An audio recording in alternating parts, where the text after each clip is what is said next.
Assalamualaikum warahmatullahi wabarakatuh. Pada video kali ini kita akan melanjutkan pembahasan kita mengenai soal latihan penilaian akhir semester matematika kelas 8 bagian kedua. Pada bagian pertama kita telah membahas 30 soal pilihan ganda. Pada bagian kedua ini kita akan membahas 5 buah soal urean atau IC. Biasanya pada soal pas itu terdiri dari 30 sampai 35 soal pilihan ganda dan 5 buah soal urean. Kita mulai. Soal nomor 31. Formasi barisan. Dalam kegiatan lomba baris berbaris diberlakukan ketentuan sebagai berikut. Pertama, jumlah peserta pada tiap baris sesuai dengan pola yang tampak pada gambar. Ini adalah polanya. 2. Dalam satu barisan tidak boleh bercampur antara siswa laki-laki dan siswa perempuan. 3. Formasi barisan pada tiap baris harus berselang antara laki-laki dan perempuan. Apabila baris pertama diisi oleh siswa laki-laki, maka pada baris kedua harus diisi oleh siswa perempuan, begitu seterusnya. Regu A membuat formasi baris pertama diisi oleh siswa perempuan. Berapakah jumlah siswa pada baris ke-8 dan apakah jenis kelaminnya? Oke, kita lihat. Pada pola ini kita lihat pada baris pertama ada 2 siswa, ya. Baris pertama itu ada 2 siswa, kita tulis. Baris pertama ada 2 siswa dan itu adalah perempuan, ya. Baris pertama diisi oleh perempuan, berarti ini perempuan. Baris kedua itu ada 4 siswa, berarti ada 4 dan itu adalah diisi oleh laki-laki karena gantian, ya. Bahwa jika baris pertama oleh laki-laki maka kedua harus perempuan dan sebaliknya. Kemudian baris ketiga ada 6, ya, 6 siswa, berarti ini kita lanjutkan dulu. Baris pertama 2, kemudian 4, 6, baris keempat ada 8. Kita lihat polanya, ternyata ini adalah naik 2, berarti baris berikutnya didapat dengan cara menambahkan 2 siswa pada baris sebelumnya. Dengan demikian maka baris selanjutnya adalah 10, ya, 1, 2, 3, 4, 5, kemudian 12, ya, kemudian 12, kemudian 14, kemudian 16. Kita lihat baris 1, 2, 3, 4, 6, 1, 2, 3, 4, 5, 6, 7, 8, ya, baris 8. Ini perempuan laki-laki, kemudian perempuan laki-laki, perempuan laki-laki, perempuan laki-laki. Oke, inilah posisi baris ke-8. Ternyata berapakah jumlah siswa pada baris 8? Maka jumlah siswa, nah, jumlah siswa baris ke-8 sama dengan 16 siswa, ya, 16 siswa. Kemudian apa jenis kelaminnya? Nah, berarti jenis kelamin baris ke-8 adalah laki-laki.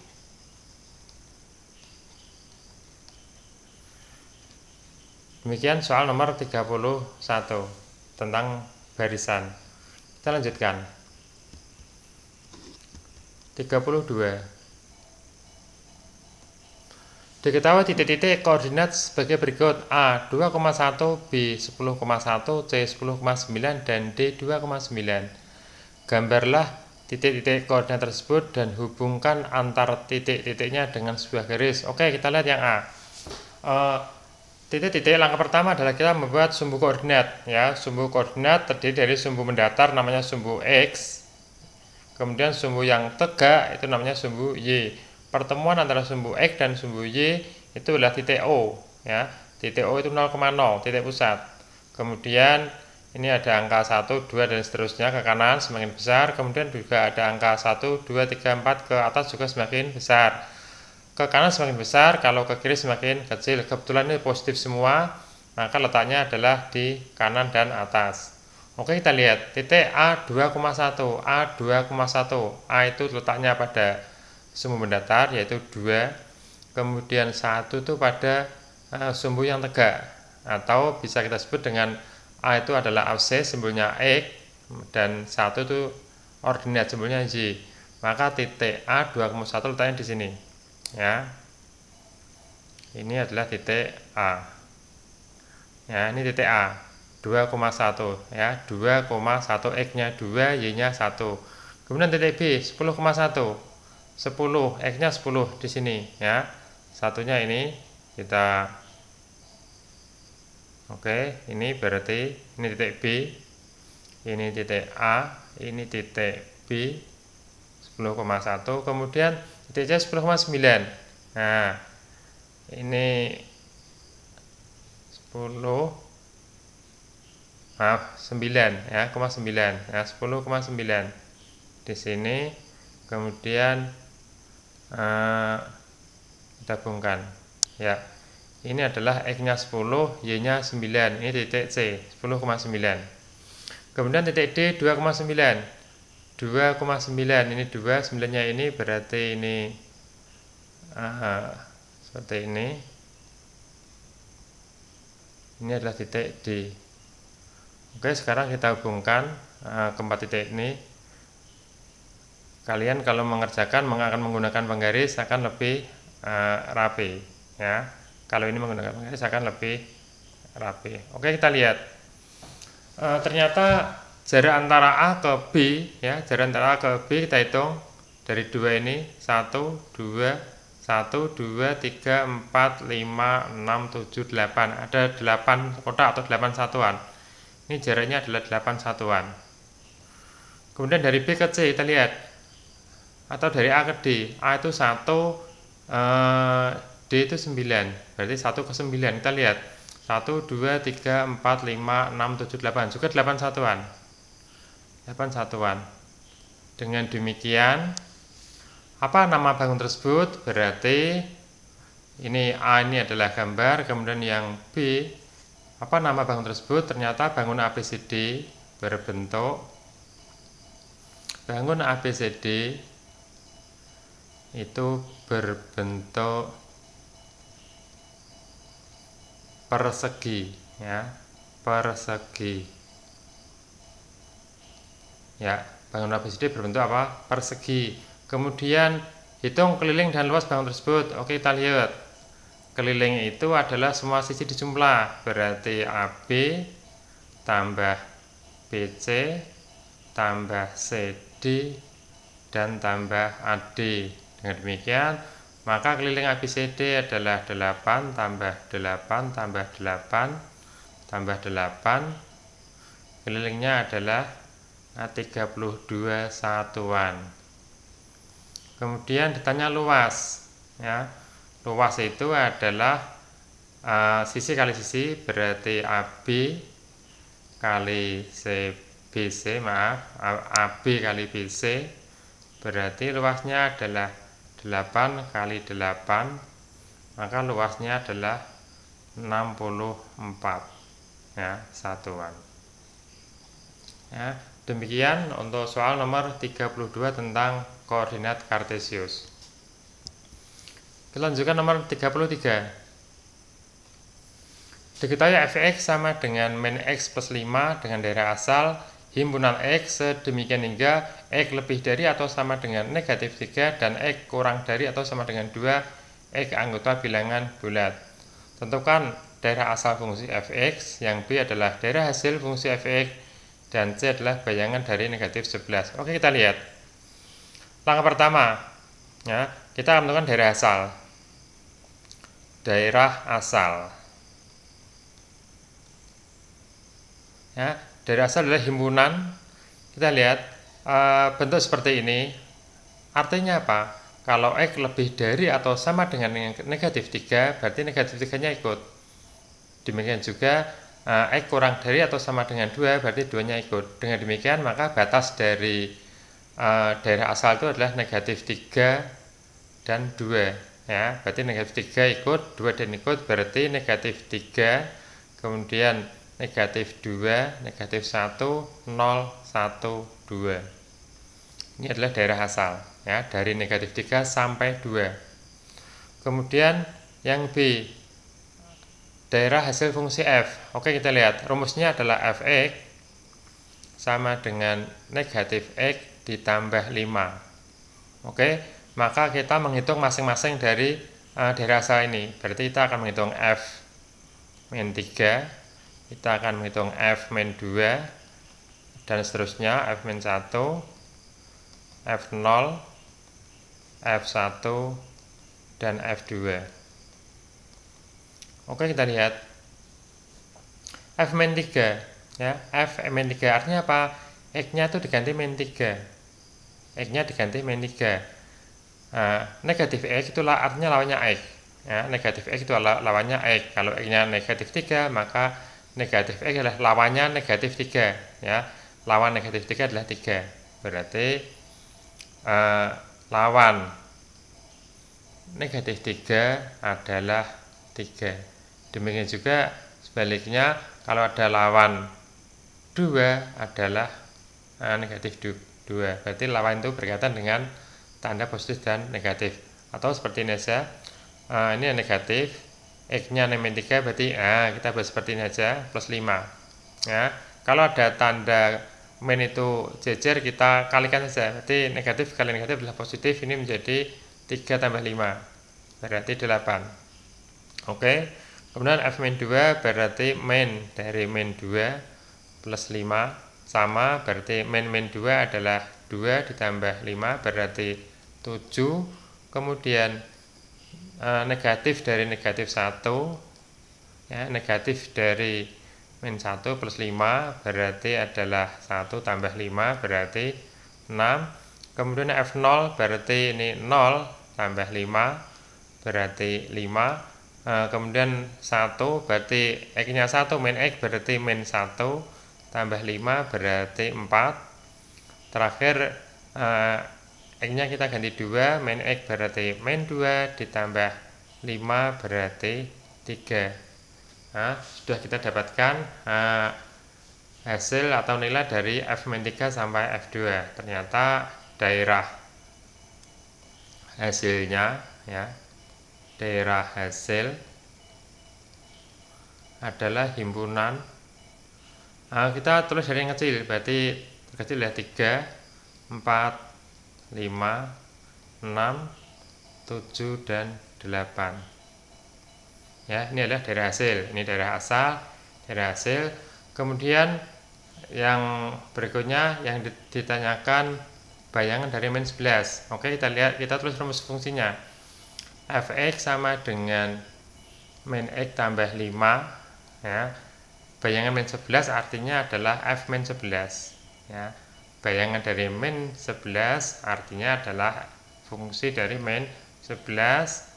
X-nya kita ganti min 11, berarti min dari negatif 11 ditambah 5 berarti f min 11 sama dengan negatif kali negatif adalah positif, berarti 11 tambah 5. Dengan demikian maka bayangan dari min 11 adalah 16. Demikian soal nomor 33. Kita lanjutkan. Nomor 34. Tentukan persamaan garis lurus yang sejajar garis 6x min 3y sama dengan 2 dan melalui titik A 3, negatif 1. Oke, kita lihat. Ada dua buah garis. Garis pertama yang diketahui kita sebut dengan garis pertama, ya. Garis yang sudah kita ketahui disebut garis pertama. Garis yang akan kita buat kita sebut dengan garis kedua, ya. Garis pertama persamaannya adalah 6x min 3y sama dengan 2. Nah, koefisien X itu disebut dengan A, berarti A-nya adalah 6. Kemudian koefisien B disebut dengan B, maka B-nya adalah negatif 3. Dan gradien kita sebut M1, rumusnya adalah min A per B, ya. Min A per B. Dengan demikian maka gradiennya adalah A-nya itu 6, negatif A berarti negatif 6. B-nya adalah negatif 3, maka negatif dibagi negatif adalah positif, 6 bagi 3 adalah 2. Dengan demikian gradien dari garis pertama adalah 2. Ya, gradien dari garis pertama adalah 2. Kita akan menentukan gradien dari garis kedua atau M2. Di sini disebutkan bahwa garisnya sejajar, ya.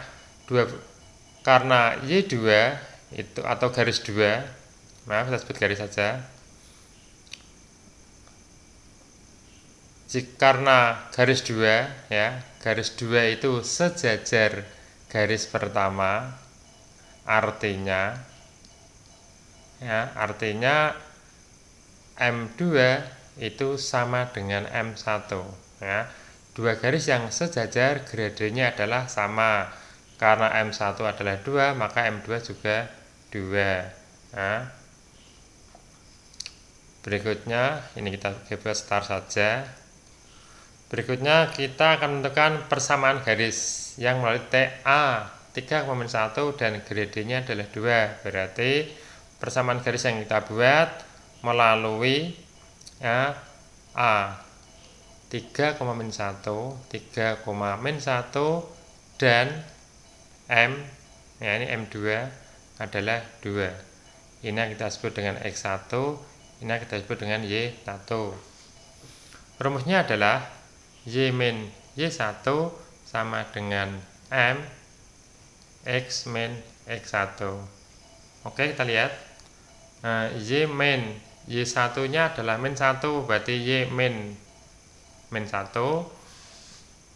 M nya adalah 2, berarti 2 X. X1 nya adalah 3. Nah, seperti ini. Kemudian min kali min adalah plus, berarti Y plus 1 sama dengan 2 kali X adalah 2X. 2 kali min 3 adalah min 6. Maka Y sama dengan 2X min 6 plus 1 pindah ke kanan, berarti menjadi min. Nah, min 1. Maka hasil akhirnya adalah Y sama dengan 2X. Min 6 min 1 adalah min 7. Jadi persamaan garis, ya. Jadi persamaan garis yang sejajar garis 6X min 3Y sama dengan 2 dan melalui titik A 3,-1 adalah ini, berarti Y sama dengan 2X min 7. Kita lanjutkan. Nomor terakhir, atau nomor 35. Ini adalah tabel dari kereta api. Ya, kereta api, kemudian nama kereta api, jurusan, kemudian kelas, tarif promo, dan alokasi atau banyaknya tiket yang tersedia. Disebutkan bahwa PT KAI DAOP 1 Jakarta juga menambahkan tiket untuk libur Natal dan tahun baru dapat diskon sekarang. Oh, kita lihat dari teks di atas, misalkan PT KAI DAOP 1 Jakarta menghitung banyak tiket promo yang terjual dari kereta api Bogowonto, ya, kereta api Bogowonto dan Mataram Premium, ya. Di sini banyak sekali jenis kereta apinya, tapi yang fokus di sini adalah Bogowonto dan Mataram Premium. Bogowonto itu ini, ya, Mataram Premium itu ini. Oke, kita lihat. Banyaknya tiket yang terjual adalah 170 lembar. Setelah ditotal, pendapatan yang diperoleh dari kedua kereta api tersebut adalah 20.850.000. Maka tentukan banyak tiket yang terjual dari masing-masing kereta api tersebut. Oke, ini adalah soal cerita mengenai sistem persamaan linear dua variabel atau SPLDV. Langkah pertama, kita lihat. Berarti banyak tiket yang terjual adalah 170 lembar. Misal Bogowonto itu kita sebut dengan B. Berarti B itu mewakili Bogowonto, ya. Bogowonto itu kita sebut dengan B. Kemudian Mataram Premium kita sebut dengan M, ya. Ini adalah Mataram. Maka banyaknya tiket yang terjual 170 lembar, berarti tiket Bogowonto itu adalah B, ya. Tiket Bogowonto itu adalah B, berarti B ditambah M, ya. Tiket Bogowonto ditambah tiket Mataram itu adalah 170 lembar. Kemudian harga tiket B Bogowonto adalah 120.000, ya. Harga tiket Bogowonto itu 120.000, artinya apa? Banyaknya uang yang diperoleh dari tiket Bogowonto adalah banyak tiket dikalikan harga, berarti 120.000 kali B ditambah harga tiket Mataram adalah 125.000, berarti 125.000 kali banyak tiket M itu totalnya adalah 20.850.000. Oke, kita sudah mendapatkan dua buah persamaan. Kita akan menyelesaikan menggunakan metode eliminasi, ya. Berarti langkah kita yang atas kita kalikan 120. Nah, ini kali 120. Kemudian yang bawah kita bagi 1000. Nah, kita bagi 1000. Oke. Maka hasilnya di sini kita kalikan yang bawah dulu, kita bagi 1000, berarti 120.000 B itu bagi 1000 berarti 120 B. 120 B ditambah 125.000 M berarti 125 M sama dengan kita bagi 1000 berarti nolnya dikurangi 3, 20.850. Kemudian yang atas kita kalikan 120. Tujuan kita supaya koefisien B itu sama, berarti 120 kali B adalah 120 B ditambah M kali 120 berarti 120 M sama dengan 120 kali 170, ya. 120 kali 170 itu ketemunya adalah 20.400, ya. Ini 20.400. Kemudian kita kurangi. Nah, ini 0, 125 dikurangi 120 adalah 5, berarti 5M. Kemudian 2850 dikurangi 2400 itu adalah 450. Maka M itu sama dengan 450 dibagi 5 adalah 90. Artinya apa? Banyaknya tiket Mataram yang terjual adalah 90 buah. Kemudian nilai M 90 kita gantikan ke sini, ke persamaan ini, ya. Berarti B tambah M itu adalah 170. Kemudian M-nya itu 90, berarti B tambah 90 sama dengan 170. Maka B itu sama dengan 170 dikurangi 90 sama dengan 80, ya. Dengan demikian banyaknya tiket kereta Bogowonto yang terjual adalah 80 lembar dan banyaknya tiket Mataram premium yang terjual adalah 90 lembar. Demikian pembahasan kita pada kali ini. Terima kasih. Assalamualaikum warahmatullahi wabarakatuh.